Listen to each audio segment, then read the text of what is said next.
कहते हैं धनबाद के धरती के नीचे आग है और उसकी तपिश इतनी कि जूते की सोल भी गला दे। लेकिन इन दिनों राजनीति की तपिश उससे ज़्यादा देखी जा रही है। फ्लाईओवर से शुरू हुआ विवाद पहले भाषा की मर्यादा को तार तार किया और अब इन दोनों माननीय के बीच गैंगस्टर की एंट्री।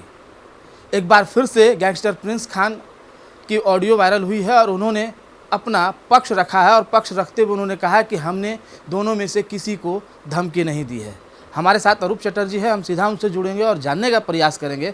अरूप दा, एक बार फिर से प्रिंस खान का ऑडियो वायरल हुआ है और उसने जो है कि कहा हमने किसी को धमकी नहीं दी है। उन्होंने कहा कि ढुल्लू महतो जो है छोटे जाति का है, वो सांसद बने हैं, इसलिए ये चीज़ बर्दाश्त नहीं हो रहा। और आपके ऊपर आरोप लगाते हुए उन्होंने कहा है कि आप बॉडीगार्ड लेने के लिए सारा षड्यंत्र रचे हैं। क्या कहें? नहीं, देखिए, मैंने तो लिखित दिया और हमारे पास जो मैसेज या ऑडियो हो, वीडियो, तमाम चीज़ें आई है, वो तो सारा चीज़ मैंने थाना में भी और वरीय पुलिस अधीक्षक एवं ग्रामीण एसपी को भी दिखाया। तो इसलिए वो लोग जांच कर रहे हैं। हम आशा करते हैं जो 2-4 दिनों में सारा टेक्निकल सेल सारा चीज़ों को निकाल के पब्लिक के सामने रखेगी। रही बात कल की ऑडियो के बारे में, जो हमने भी सुना है, जो है इस तरीका का ऑडियो आया है, तो ऑडियो से और एक चीज़ साफ आती है। देखिए, ढुल्लू अपने बचाव के लिए जितना कुछ पेश कर रहे हैं, हर जगह वो फंसते जा रहे। ऑडियो से और एक चीज़ साफ आता है, जो कहीं ना कहीं प्रिंस खान की थोड़ी कमजोरी, थोड़ी नरमी, थोड़ी प्यार भरा शब्दों का इस्तेमाल ढुल्लू के साथ कर रहे हैं। ढुल्लू हम लोगों की जानकारी के अनुसार सबसे बड़े कोयला माफिया है और प्रिंस खान अगर बोलते हैं जो ढुल्लू ने सारे कोयला माफियाओं को सफाया कर दिया है और ढुल्लू नीचे जाति का है, इसलिए बाकी लोगों को चीड़ है, वो सांसद बन गए। तो इससे साफ झलकता है जो प्रिंस खान उसके समर्थक हैं। प्रिंस खान चाहता है जो ढुल्लू आगे बढ़े। ये बात सही है जो ढुल्लू ने ढेर सारे कोयला माफियाओं को अपने आप ही निगल गए, मतलब छोटे कोयला माफियाओं को वो सारे निगल गए और वो एक बड़े कोयला माफियाओं के रूप में पूरे देश भर में चर्चित हो गए। तो प्रिंस खान और ढुल्लू महतो का जो सांठगांठ है पुलिस के रिकॉर्ड्स में भी है, कॉल रिकॉर्ड्स में भी है, व्हाट्सएप चैट में भी है, सैफी के बयान में भी है, सब जगह है। तो वो ज़बरदस्ती अपने आप को अलग करके ये दर्शाना चाहता है जो प्रिंस खान के दूसरे लोगों से संपर्क है, हमसे नहीं है। तो वो गलतफहमी में पुलिस रिकॉर्ड में जो भी है, भविष्य में जो भी चार्जशीट आएगी, फाइनल चार्जशीट आएगी, सारी चीज़ कोर्ट में सबमिट होगी समय जब आएगा। तो दादा, ढुल्लू महतो ने यह भी आरोप लगाया है कि जो प्रिंस खान के गुर्गा को चिरकुंडा पुलिस ने गिरफ्तार किया है, वो उनके साथ आपकी तस्वीर भी दिखा रहे हैं। नहीं, मैंने वो तस्वीर भी देखा और मोइज़ खान के साथ जो तस्वीर दिखाई गई, मोइज़ खान साधारण कार्यकर्ता है और पुलिस ने जो गिरफ्तारी किया है, मैं ये भी कह दूं, जो वो नेम्ड FIR मोइज़ खान नहीं है। उसने जो दोष किया था उस दोष की सज़ा उसको मिलेगी और पुलिस ने जब केस किया है, स्वाभाविक बात है जो उसकी पूरी जांच करते हुए उस पर उचित कार्रवाई करेगी। ढुल्लू को ये जानकारी कैसे मिल गया जो ये लोग मेन शूटर है प्रिंस खान का, यही लोग सारे कुछ करते हैं और मैंने जो कॉल रिकॉर्डिंग मंगाया है इसी के माध्यम से मंगाया। ढुल्लू हमको लगता है जो देश के सबसे बड़ा मतलब जांच करता है, जो एक दिन में जांच करके ये पता कर लिए जो कौन मेन शूटर है, किसके माध्यम से क्या आ रहा है। तो सारे टेक्निकल सेल वगैरह सारा फेलियर है, सिर्फ ढुल्लू की जांच रिपोर्ट ही सही है। ढुल्लू को अगर कुछ जानकारी है तो बेहतर है वो पुलिस को लिखित दे, तो पुलिस को भी जांच में मदद होगी जो भाई कौन मेन शूटर है, कौन किसके साथ संपर्क है नहीं है। लेकिन महज पेपर में बोलना और कोई कुछ बोल दिया तो वो उछल के जाके वहाँ जाके प्रेस कॉन्फ्रेंस करना, हमको लगता है तथ्यों की जानकारी पहले ले, 2 दिन समय ले, चीज़ों की जानकारी ले, उसके बाद वो बोले तो वो अच्छी होगी। वो अ, एक अनपढ़, जो हमने कहा, जो अनपढ़ के तरह जिस तरीके से बिहेव कर रहे हैं, वो सारी चीज़ों को लोगों के सामने रखने का काम कर रहे हैं, और उसके बाद तमाम चीज़ें जो झूठ हो जा रही है, तो इससे साबित होता है जो उसके पास कोई प्रूफ नहीं है अपने बचाव में, वो जितना करेगा उतनी घेराबंदी उनकी होगी।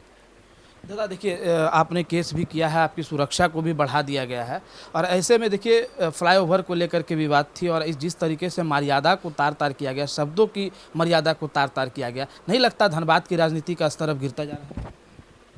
नहीं, देखिए, ये पहली बार नहीं है। ढुल्लू हमेशा ही इस तरीके का बयान वो प्रेस में देते आए हैं, सबके सामने देते आए हैं, भाषण में, अपनी व्यक्तिगत बातों में देते आए हैं। तो ढुल्लू को चाहिए, वो सांसद बने हैं, 6 विधायक मिला के एक सांसद होते हैं, और मतलब देश की राजनीति में अहम भूमिका रहती है सांसदों का।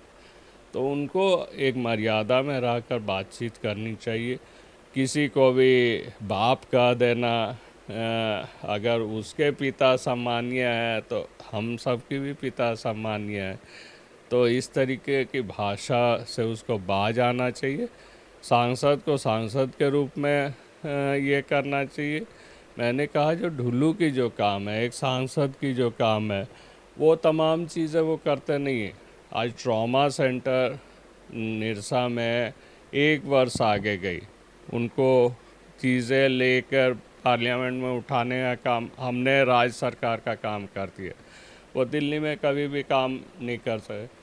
आंगनवाड़ी, मिनी आंगनवाड़ी सेंटर का आज से 8 वर्ष पहले यहाँ से गया है, झारखंड से, लेकिन उसने कभी भी आंगनवाड़ी या पोषण सहियाओं का मामला वहाँ नहीं उठाया। कभी भी जो कॉन्ट्रैक्चुअल वर्कर्स है, जो मानदेय में काम करते हैं, जिसमें सेंट्रल गवर्नमेंट और राज्य सरकार दोनों की कंट्रीब्यूशन रहती है, इनके सैलरी, मानदेय, तमाम चीज़ों का मामला उसने कभी नहीं उठाया।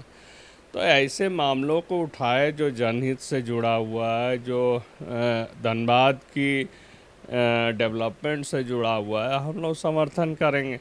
और किसी को गाली दे देना, किसी को विदाउट रीज़न ये कह देना जो भाई आप ये गलत काम कर रहे हैं, आप रंगदारी मांग रहे हैं, सब रंगदार ढुल्लू जैसा रंगदार नहीं होता है। कुछ की मान सम्मान की बात होती है, रंगदारी मांगना सबकी ये में नहीं है, फितरत में नहीं है। प्रिंस खान को लेकर के लगातार कार्रवाई की जा रही है। रामगढ़ में भी उनके गुर्गे का जो है हाफ इनकाउंटर हुआ, धनबाद में भी उनके गुर्गे का जो है कि हाफ इनकाउंटर किया है। पुलिस का ही उसके गुर्गे को पकड़ के गिरफ्तार करके जेल भी भेजी है। लेकिन इंटरपोल जो है रेड कॉर्नर नोटिस भी जारी कर दिए। तो क्या वजह रह पा रही है कि पाकिस्तान में छुप करके वो जिस तरीके से गैंग को चला रहे हैं, क्या वजह रह पा रही है कि पुलिस वहाँ तक नहीं पहुँच पा रही है? तो ये गवर्नमेंट ऑफ इंडिया को इस पर हस्तक्षेप करना चाहिए। वही दबाव डाल सकते हैं इंटरपोल पर, दूसरे तमाम एजेंसियों पर, क्योंकि दूसरे देश में बैठा हुआ एक क्रिमिनल को झारखंड पुलिस कुछ भी नहीं कर सकी। हम लोगों की जो हैसियत थी वो हम लोगों ने किया। बाकी सेंट्रल गवर्नमेंट को हस्तक्षेप करके ऐसे क्रिमिनल को यहाँ पर लाना चाहिए, और उसकी पूरी गैंग को और भी चौकस होकर हमको लगता है जो ख़त्म कर देना। आपने बताया था कि 3 बार यहाँ से फाइलें गई है इंटरपोल के लिए 3 बार यहाँ से फाइल गई है, लेकिन कुछ ना कुछ त्रुटि दिखाते हुए उसको बैक किए। इस बार फाइनली पुलिस ने कहा जो हम लोग सारे त्रुटियों को बैठकर जो भी निराकरण करना हो करते हुए हम लोगों ने भेजा है। तो आशा करते हैं जो इस बार सेंट्रल गवर्नमेंट उस पर परसू करेगी। दादा, फ्लाईओवर का काम आपने रुकवाया है, क्या वजह रही है?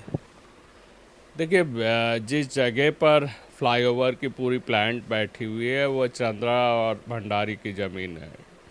वो लोग डीसी को आवेदन दिए हैं, वो आवेदन पर जांच करे और जिसकी ज़मीन पर वो फ्लाईओवर की पूरी प्लांट बैठी है उसको भाड़ा कंपनी दे। भाड़ा किसी और को, ज़मीन किसी और की इस्तेमाल कर रहे, यहाँ के लोकल लोगों को उसको काम में लगाना होगा। फ्लाईओवर सबकी लड़ाई की देन है, किसी व्यक्ति विशेष का देन नहीं है। तो और हम लोग चाहते हैं जो फ्लाईओवर बने अच्छी तरीके से बने। डीपीआर की पूरी कॉपी चाहिए। हम लोग अपने इंजीनियर्स खड़ा करके वहाँ पर काम को देख रेख में हम लोग करेंगे। इसी शर्त पर काम होगी, निश्चय ही काम होगी, लेकिन अच्छे तरीके से काम होगी। डुल्लू और एक निरसा के कोयला माफिया मिल के सोच रहा है जो इसमें भी चोरी चमारी करेंगे, दोनों मिल के ठेकेदारी कर रहे हैं, तो ये थोड़े ना होने देंगे हम लोग निरसा में। निश्चित रूप से जो फ्लाईओवर का काम है वो सही तरीके से होगी, इंजीनियर की उपस्थिति में होगी। और ऐसे में जिस तरीके से ढुल्लू महतो ने जो आरोप इनके ऊपर लगाया था कि चिरकुंडा से गिरफ्तार हुआ जो आरोपी हैं उनके साथ इनकी तस्वीर को किया, तो उसमें भी साफ तौर पर अरूप चटर्जी ने कह दिया है कि जो वो गुनाह किया है उनको पुलिस उसे सजा देगी। सहयोगी गणेश के साथ विकास कुमार, TV45 धनबाद।